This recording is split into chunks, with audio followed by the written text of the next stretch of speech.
y vamos a platicar ahora del tema que vamos a tratar a esta hora. También lo vamos a tratar a las 9. El pasado martes se presentó la ampliación presupuestaria en dirección legislativa del Congreso, esto por más de 14.500 millones de quetzales.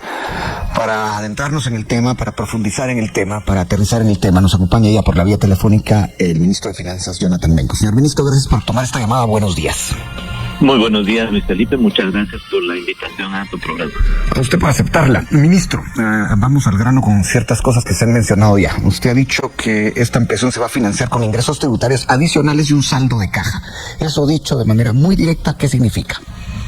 Bueno, estamos corrigiendo la estimación que tiene el presupuesto que está vigente. Recordemos que es el presupuesto del año 2023 y tiene vigente una recaudación de 86.247 millones de quetzales, y nuestra estimación es que este año los impuestos van a llegar a 99.200 millones. Entonces, lo que estamos haciendo es corrigiendo la estimación esperada de ingresos para poder traducir esos ingresos que se están teniendo en inversión pública y bueno, y en el resto de temas que tenemos que atender este año. Según los resultados que van hasta el momento, esa estimación de recaudación, ¿sí se puede esperar? ¿Se puede ver como posible, señor ministro?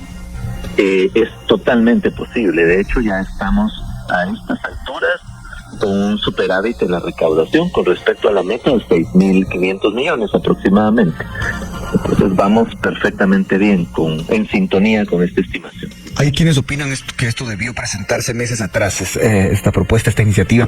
Lo dijo, por ejemplo, Julio Héctor Estrada, que es el presidente de la Comisión de Finanzas y también fue ministro, como usted. Pero hay otros diputados que dicen que esta ampliación nació muerta. ¿Qué opina usted de esas opiniones? Bueno, yo creo que no hay mejor tiempo para este tipo de debates que cuando se hace necesario. Si lo hubiéramos presentado muy temprano, el propio gobierno no hubiera tenido los argumentos para poder decir si tiene la capacidad o no de ejecutar los recursos a lo largo del año. En este momento nosotros podemos asegurar que todo lo que estamos proponiendo que se va a ejecutar va a poder ser ejecutado a lo largo del segundo semestre del año. El otro elemento es que necesitábamos tener la casa lo más ordenada posible para poder tomar las decisiones que hoy aparecen en la ampliación presupuestaria que se está presentando. Y finalmente yo creo que la ley es muy clara. Las ampliaciones se pueden presentar en cualquier momento del año, otra vez, una vez respondan a la realidad económica y financiera del país. Y yo creo que el Congreso tiene en sus manos la posibilidad de valorar. Yo respeto mucho el diálogo que pueda darse en el Congreso y por supuesto la decisión que tome el Congreso en función de lo que nosotros hemos expuesto. Diputados opositores lo que han ya esgrimido como argumento, señor ministro, es que no va a haber tiempo para ejecutar. ¿Qué dice usted de eso? No, que justamente lo que nosotros estamos solicitando tiene ya una planificación de proceso de ejecución y mi expectativa es que terminemos el año teniendo una ejecución muy efectiva, por encima del 95%, y como vamos ahora mismo, nuestra ejecución el día de ayer era de 35.5% del presupuesto. Es la mejor ejecución en promedio de los últimos 5 años. Nosotros estamos haciendo un esfuerzo no solo de ejecutar, sino de ejecutar bien, y la ampliación lo que hace es reforzar muchos de los programas que se pueden ejecutar perfectamente a lo largo del segundo semestre. Hablemos un poco de ejecución, señor ministro, porque precisamente ahí ha habido críticas y también comentarios. Usted nos dice que es una ejecución, bueno, el dato que tenía era de 28.3 en el primer cuatrimestre, pero también usted recordará que la fiscal general en algún momento dijo que era el 10%. Aquí alguien dijo una vez 3%, y ayer mismo los analistas invitados, uno de ellos dijo, va muy lenta la ejecución. ¿A qué obedece que haya una cierta percepción entre muchos de que la ejecución no ha sido como usted nos la está pintando en cuanto a porcentaje? Yo creo que efectivamente es una percepción. Nosotros tal vez es parte del esfuerzo que tenemos que hacer, estar constantemente enviando información a la sociedad sobre el proceso de ejecución, que nosotros lo revisamos a diario. El promedio, como decía, es de 35.5% de ejecución al día de ayer, con ejecuciones muy buenas en el caso de educación, más del 40% del presupuesto, salud pública en torno a 40%, el Ministerio de Gobernación en torno a 35%. El reto, creo yo, está en el ámbito de la infraestructura. Y ahí sí tenemos una ejecución que ha sido baja. Es un ministerio que ha tomado tiempo poder tener la supervisión de las obras, el control de las obras, pero el día de hoy estamos en posibilidades de agilizar la ejecución en este ministerio. ¿Usted no cree, ministro, disculpe que lo interrumpa, que es precisamente ahí, en eso que usted acaba de mencionar, una ejecución lenta, no suficientemente ágil en el Ministerio de Comunicaciones, lo que haya pasado esa percepción? Que por ahí esté un poco lo que la gente siente o piensa. No, pues, es justamente lo que decía, es probable que sea eso, pero este ministerio no es el único ministerio, ni es el único reto que tiene el poder público para poder producir bienes y servicios. Entonces creo que tenemos que dimensionar que el presupuesto no solo es el Ministerio de Comunicación, y tenemos que valorar la buena ejecución y los esfuerzos que se están haciendo en el resto de entidades para poder cumplir con la producción de bienes y servicios adecuada para poder llevar bienestar y desarrollo. Entonces, a mí me parece que sí, necesitamos tener una reflexión más integral de la ejecución y del presupuesto en sí mismo. Usted dice que es precisamente el Ministerio de Comunicaciones donde no ha caminado muy rápido el asunto de la ejecución, pero dice que ahora sí lo van a poder hacer. ¿Usted se refiere ahora al cambio de ministro? Sí, ahora al cambio y a los tiempos y al conocimiento que se tiene ya de la supervisión de obras, del estado en que se encontraban muchas de las obras que había que supervisar antes de comenzar a pagar. Entonces es un proceso que ha tomado su tiempo, pero que en el segundo semestre vamos a poder observar una mejora y una puesta al día de la ejecución de esta entidad. Haciendo un paréntesis en el tema de la ampliación presupuestaria, ya que estamos en el tema, aquí en estos micrófonos días atrás la exministra Yasmín de la Vega dijo que ella se había negado a cumplir órdenes abiertamente ilegales. ¿Cuál es la versión del Ministerio de Finanzas al respecto de eso? Pues en realidad no tengo ninguna versión en particular. Lo que el presidente solicitó era la creación de criterios que permitieran agilizar el pago de las diferentes obras que tiene el ministerio. No es ninguna ilegalidad, puesto que el presidente puede regir la hacienda pública, es parte de su mandato. Pero en este caso, la razón por la cual se va la ministra, ¿usted puede darnos un poco más de panorama? Porque todavía hay muchas dudas. Perdonen, Luis Felipe, esas razones creo que las ha dado ella y las ha dado el presidente. Yo como ministro de Finanzas no tengo competencia para emitir una opinión sobre una cartera que no me pertenece ni que yo gestione. Bueno, entonces usted no tiene, digamos, una visión de qué fue lo que pasó ahí desde la perspectiva de la cartera que usted maneja. Eso usted me dice, pregúntese al presidente. ¿Eso es lo que me está diciendo? Básicamente.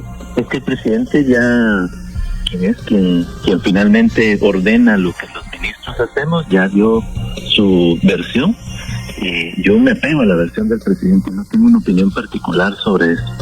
Bueno, en ese caso voy a continuar con el tema de la ampliación presupuestaria. Y usted ha hablado, señor ministro, de que si no pasa esto en el Congreso, hay un plan B. Digamos, esta pregunta se la podría plantear de dos maneras, pero empiezo con eso. ¿Cuál es ese plan B? Mire, tal vez quisiera poner en perspectiva lo importante que es la ampliación, porque nos va a permitir poner al día muchos temas. Uno de ellos es, por ejemplo, el esfuerzo para pagar la deuda de este año, que como es el presupuesto del año 2023, le faltan alrededor de 2,000 millones para poder hacer ese pago. Estamos haciendo también los esfuerzos para poder pagar el programa del adulto mayor, que tiene ahí un saldo pendiente de que consigamos el espacio presupuestario. Estamos cumpliendo con la ampliación en lo que manda la ley de atención integral del cáncer, que pide que se destinen 600 millones de quetzales, y con el programa de salud escolar que ahora está manejando el Ministerio de Salud Pública. Entonces hay muchos temas que hacen que sí sea muy importante una discusión racional de la ampliación presupuestaria. El plan B sería disminuir muchas de las capacidades de atender inversión pública, pagos de inversión pública, de atender, por ejemplo, los programas de mejora de calidad de la educación, de remozamiento de escuela. Tendríamos que ir pensando en la reducción de algunas de esos gastos e inversiones. Bueno, igual es un plan, o sea, se puede hacer ese plan B, pero lo ideal y lo más racional sería poder contar con esta ampliación y empezar a ejecutar en el mes de julio para poder tener una ejecución efectiva con base en resultados.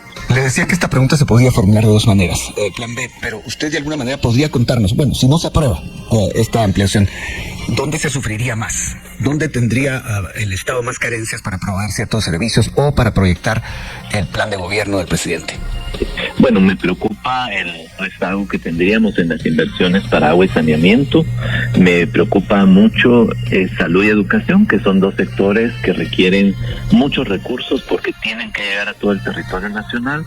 Y por supuesto, la ralentización en la posibilidad de ir cerrando obras de infraestructura. Y un elemento final, creo que aquí hay un reto en materia de asistencia y de protección social, porque la ampliación incluye la mejora en las pensiones del régimen de clases pasivas, incluye garantizar el pago a los veteranos militares, que hay una ley que obliga a pagar a lo largo del año, y ahí tenemos un déficit de 490 millones, y me preocupa la parte del programa del aporte económico al adulto mayor, porque ahí tenemos un déficit de alrededor de 180 millones de quetzales.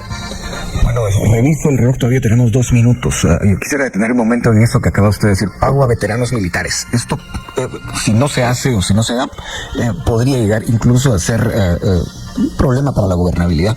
Eso dice la historia, por lo menos. ¿Cómo sería la situación? Cuéntenos un poco de eso. Bueno, yo creo que en general, sí, el no tener un presupuesto acorde a las necesidades que hay que satisfacer genera ingobernabilidad en educación, en salud, en estos programas de protección y asistencia social, en los esfuerzos de seguridad alimentaria que tenemos que tener en un año que va a tener complicaciones por la propia sequía que hemos vivido. Entonces sí, es un tema también de gobernabilidad, la ampliación en su visión general. Y por eso yo valoro mucho la posibilidad de que el Congreso y la Comisión de Finanzas puedan dedicar el tiempo que ellos consideren para revisar. Y como lo hemos dicho, nosotros más que dispuestos a ir a dialogar y a responder sus inquietudes al Congreso de la República. Señor ministro, le pido un momento de paciencia. Son las 8:40, vamos a la pausa, regresamos para más.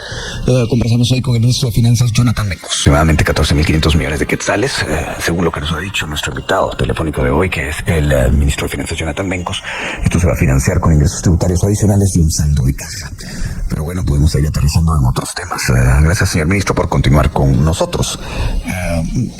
Usted habló, por ejemplo, de cuáles podrían ser las carencias a la hora de que no pasara esta aprobación. Pero hay, digamos, rubros muy definidos, un poco más de 1.600 millones de quetzales para municipalidades y una cifra similar para consejos departamentales de desarrollo. ¿Eso cómo podría usted sintetizarlo? ¿En qué se traduciría ese dinero a la hora de que se aprobara y se pudiera ejecutar bien? Sí, bueno, muchas gracias, Luis Felipe. En el caso del situado constitucional, esto es algo que en la medida en la que los ingresos tributarios aumentan, pues es un destino específico para las municipalidades que van a ver incrementado en alrededor del 16.7% su presupuesto. Este situado es utilizado en su mayoría para hacer esfuerzos de inversión en los territorios.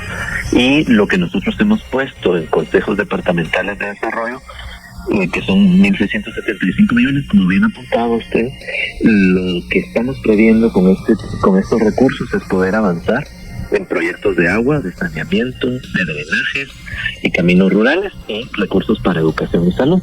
Acá lo que estamos haciendo es tener inversiones de doble dividendo, que por un lado se hace la inversión, pero se va generando empleo en los diferentes territorios, que es una preocupación latente en el contexto actual. Y nos parece que el camino de inversión por esta vía es muy importante, porque se supone que puede llegar más rápido la inversión a los diferentes territorios.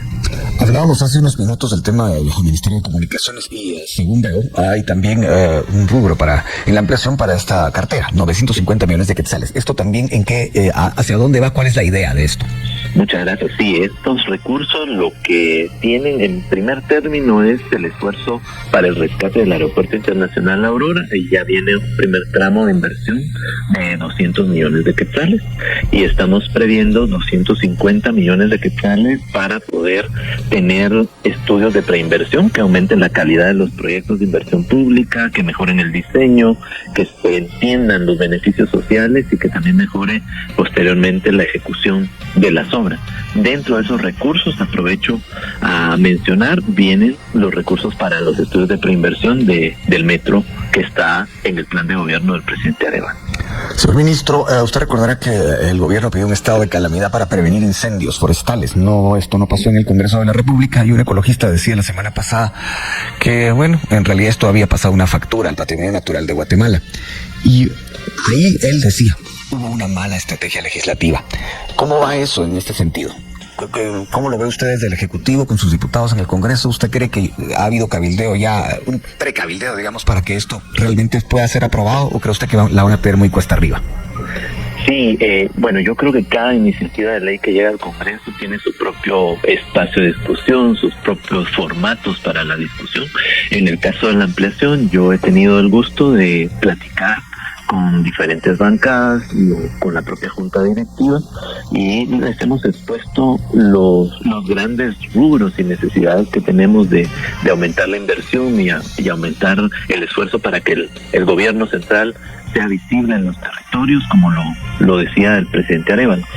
Yo creo que el Congreso se va a tomar el tiempo de los diputados para el análisis, pero soy optimista en términos de la posibilidad de aprobación de esto.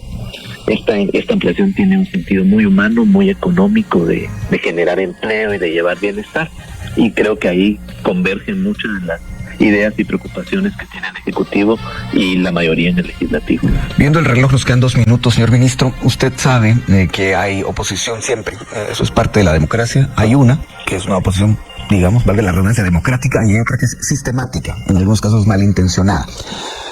Usted seguramente ha escuchado, ya algunos diputados se han pronunciado respecto de esta ampliación. La han calificado de diferentes maneras, pero me llama la atención como algunos diputados que obviamente pareciera que nunca van a darle un voto, digamos, que pudiera ayudar a ejecutar al gobierno, han dicho que el criterio para diseñar esta ampliación no es el correcto. Incluso han dicho que hay cosas que rayan en lo ilegal. ¿Usted ha escuchado tal cosa? Y si lo ha escuchado, ¿qué dice al respecto? No lo he escuchado, pero en realidad esta es una iniciativa de ley que cuenta con los dictámenes jurídicos de la Dirección Técnica del Presupuesto. Nosotros somos un gobierno completamente apegado y respetuoso de la ley, y la ampliación refleja el mandato que las personas nos dieron el 20 de agosto y refleja también nuestra intención de cumplir en absoluto el plan de gobierno del presidente Arévalo, que es nuestro compromiso en este momento. Cerrando ya, señor ministro, usted en algún momento en su primera intervención dijo que no la habían presentado, entre otras cosas, porque tenían que ordenar lo más posible la casa, es decir, lo que usted encontró cuando llegó al ministerio. ¿Puede contarnos un poco de eso? Bueno, sí, en general me refería a que encontramos instituciones muy debilitadas, con poca capacidad de gestión. Teníamos también que entender en dónde estaban los grandes retos que enfrentaba cada una de las entidades del Estado, y por supuesto teníamos que saber si este primer año nos iba a dar la capacidad para poder ejecutar lo ofrecido durante la campaña para ejecutarse en el primer año de gobierno. En el caso del Ministerio de Finanzas en particular, en realidad esta es una institución muy técnica. Lo único que encontramos fue el problema del hackeo de los sistemas en los últimos 2 meses del gobierno anterior. Ya eso fue corregido, ya están blindados los sistemas, y estamos haciendo la auditoría, que es una auditoría larga de los sistemas, ¿verdad? Va a tomar probablemente el resto del año para terminar de entender si se perdió alguna información, y si se perdió, pues habrá que reponerla. Aquí aprovecho a enviar el mensaje, la información de los sistemas, y en caso se hubiera perdido algo, tenemos los documentos físicos que sustentarán al momento de tener que reincorporar información, pero eso nos lo dirá la auditoría. En su momento se dijo que precisamente este hackeo podía obedecer a estar escondiendo información que podía implicar corrupción. Usted dice que, de todas maneras, aunque eso hubiese ocurrido, hay respaldo documental. Totalmente, así es. Todas las entidades tienen que mantener respaldos físicos de la información que suben a los sistemas. Entonces, por ahí ya la auditoría nos lo dirá. El otro de los elementos que hemos encontrado es que hay muy pocos estudios de preinversión. Entonces quisiéramos haber acelerado procesos de inversión, pero en realidad han sido gobiernos que no le destinan tiempo a preparar la inversión que se va a hacer a futuro. Entonces ese es uno de los grandes retos que hemos encontrado y que limitan un poco la capacidad de invertir más en este primer año. Ministro, se me acaba el tiempo. De hecho, ya no tengo más. Le agradezco mucho que haya tomado la llamada. Jonathan Mencos es el titular de la cartera del Tesoro. Gracias. Muchas gracias, Luis Felipe. Hasta luego. A usted por haber tomado la llamada. Vamos a la pausa. Y bien, hasta acá el video de hoy. Recuerden que ustedes tienen la última opinión que pueden dejar acá abajo en la cajita de comentarios. Dicho esto, nos vemos hasta el siguiente video. Adiós.